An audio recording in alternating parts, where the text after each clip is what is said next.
Bom dia, irmãos.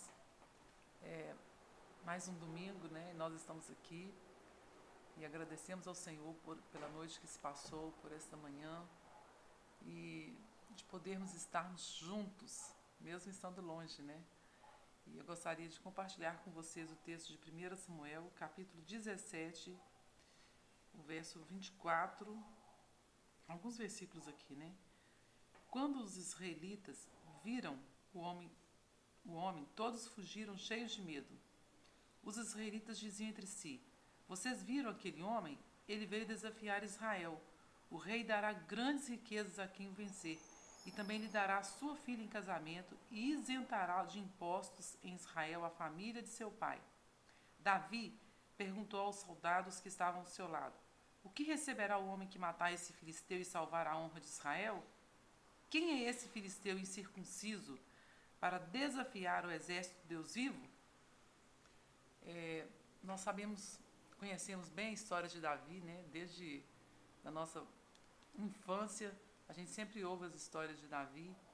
E, e é uma história que a gente fala assim, de um menino vencendo um gigante.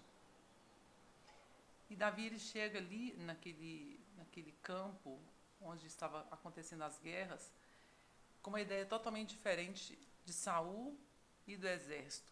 Ele chega com uma ideia, quando ele percebe o que o filisteu estava fazendo, o que o gigante estava fazendo, ele se sente tocado por aquilo e sabe do tamanho do Deus que ele tem. Então, eu gostaria de compartilhar com vocês hoje sobre como tem que ser a nossa posição diante dos problemas. O posicionamento nosso, a forma como nós nos posicionamos diante dos problemas é que vai determinar a nossa vitória. Como Davi se posicionou diante dos problemas, determinou a vitória dele. E do povo de Deus também, né? Não só dele, mas do povo de Deus também. E a posição central das nossas vidas vai determinar o que é mais valioso para nós. Lá em Mateus 6:21 diz assim: Porque onde estiver o seu tesouro, aí também estará o seu coração. Então, olha como que Davi se posicionou diante do problema. Versículo 24. Ele perguntou assim, olha: Quem é esse filisteu incircunciso para desafiar os exércitos do Deus vivo? Então, ele colocou Deus na frente de toda aquela situação, na frente do problema. Deus para ele era principal. Quem é esse incircunciso? Achando que pode desafiar o exército do Deus vivo. Quem é ele? Então, às vezes, nós estamos hoje diante de um problema que para nós é um gigante. Nós não sabemos como vencê-lo, temos técnicas como se fosse daquele povo de Israel de esconder, né? De fugir. Nós estamos como que fugindo do problema, mas enfrentá-lo, nós não temos como enfrentá-lo. Nós não temos uma vacina, nós achamos que né, estão descobrindo remédios aí para quem já está doente, mas enfrentar o problema, a gente não tem uma técnica exata para enfrentar. Então, ele viu o tamanho do gigante e as pessoas estavam impressionadas com o tamanho daquele gigante, mas Davi, ele não se impressionou. Ele lembrou da época que ele tinha lutado com outros animais que eram grandes diante dele, que eram problemas difíceis e que o Deus dele, esse Deus de Israel, havia ajudado ele a vencer aqueles problemas. Então, isso acontece com todos nós quando o problema é colocado à nossa frente. Mas quando nós colocamos Deus à frente do problema, quando nós pensamos em Deus em primeiro lugar, não, eu tenho um Deus maior, eu tenho um Deus que pode me capacitar, eu tenho um Deus que é capaz de me ajudar a vencer este problema. E Davi, sabe, ele não se esqueceu de Deus.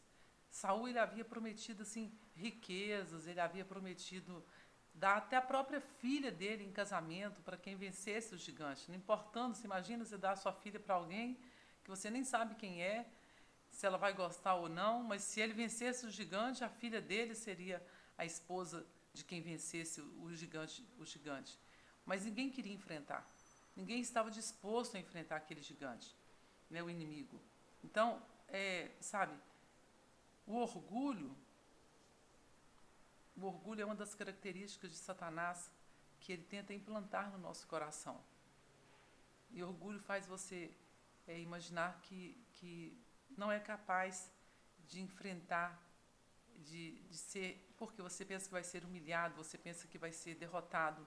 Então o orgulho não nos deixa enfrentar os problemas, porque você pensa assim, não, eu vou enfrentar e depois se eu não conseguir? E se eu for destruído? E se Deus não me der a vitória? E se isso faz a gente sentir, não, eu não quero ser humilhado. Eu não quero falar assim que eu perdi, que eu não venci. Então, a gente precisa ter essa consciência de que nós seremos abençoados pelo Senhor se nós obedecermos ao Senhor. E a Bíblia diz assim, olha, lá em Filipenses 2:3, nada façais por partidarismo ou vanglória.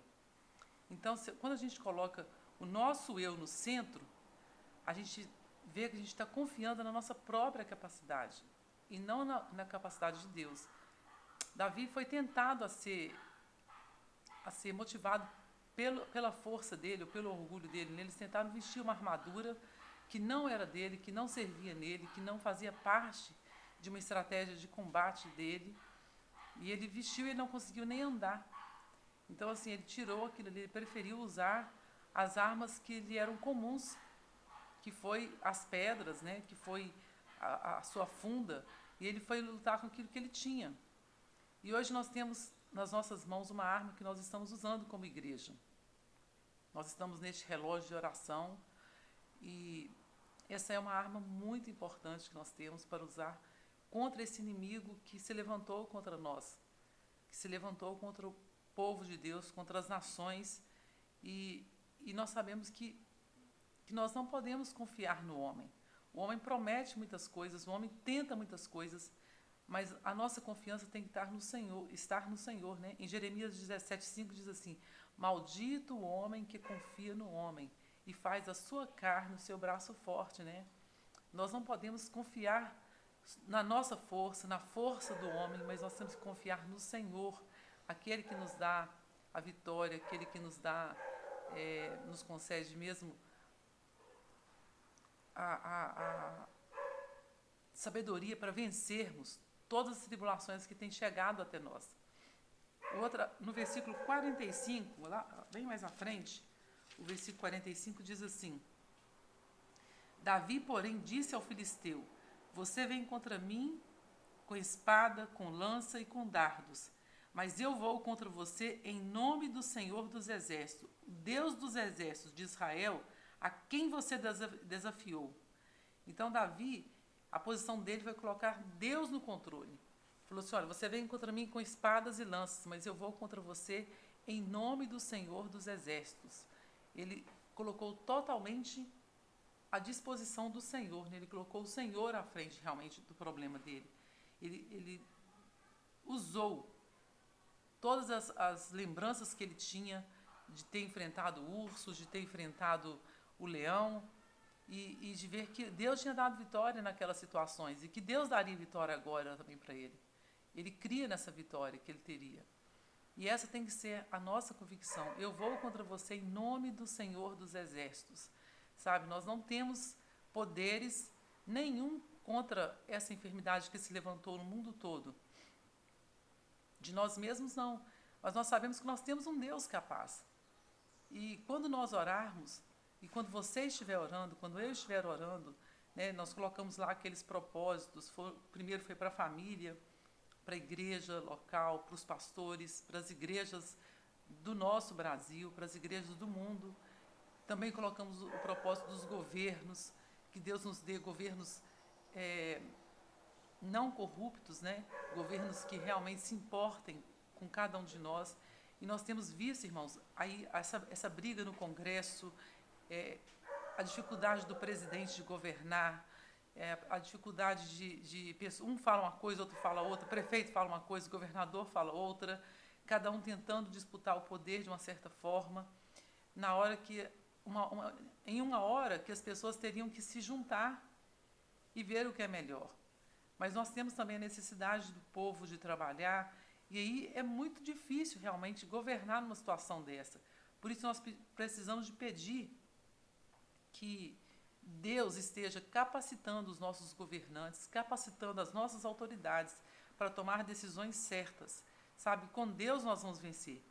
Mas primeiro nós precisamos deixar Deus lutar as nossas lutas. E para isso nós precisamos de colocar nas mãos do Senhor através da oração. A oração é a chave para a gente colocar nas mãos do Senhor tudo aquilo que nós temos pedido, que nós realmente queremos do Senhor nas nossas vidas, né? Vencer nessa situação é impossível? Parece. Mas lá em Romanos 8,37 diz assim: somos mais que vencedores. Você já imaginou que você é mais que vencedor? Nós somos mais do que vencedores. Em Cristo Jesus, nós somos mais do que vencedores. Nele nós somos vencedores, né? Vencer é possível, então, só que a gente tem que ter uma posição correta, colocar o Senhor à frente, sabe? O problema central, se ele for colocado à frente, nós seremos derrotados. Se o nosso eu estiver também à frente, nós seremos derrotados. O Senhor tem que estar em primeiro lugar. Ele tem que ser o nosso guia, ele tem que ser a nossa esperança, ele tem que ser a parte central que vai nos dar a vitória. E é isso que eu desejo para cada um de nós, que nós tenhamos como igreja essa convicção de sabermos que nós não servimos a um Deus morto, como Davi falou para aquelas pessoas ali: quem é este incircunciso para afrontar os exércitos do Deus vivo? Ele sabe que o Deus dele é vivo, que o Deus dele age, que o nosso Deus é vivo, que o nosso Deus pode fazer diferença, aquilo que os nossos governantes não podem, aquilo que os nossos cientistas não podem fazer. O nosso Deus, ele nos garante a vitória. Amém? Vamos orar?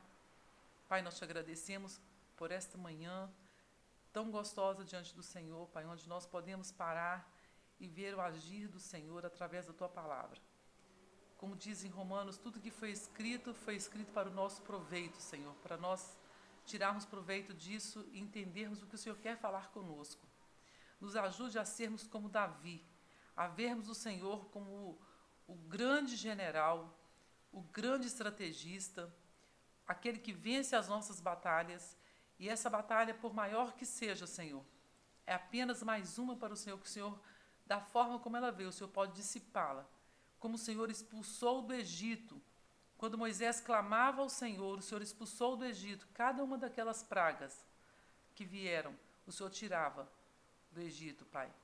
Deus, nós também clamamos a Ti, para que o Senhor venha tirar de sobre o mundo, de sobre o nosso Brasil, de todas as nações da terra, essa praga, Senhor, que veio para destruir, para matar pessoas, para tirar a vida das pessoas. O Senhor é o Deus poderoso, é o Deus capaz de dar vida, é o Deus capaz de tirar a vida, Senhor. É o único que pode fazer isso.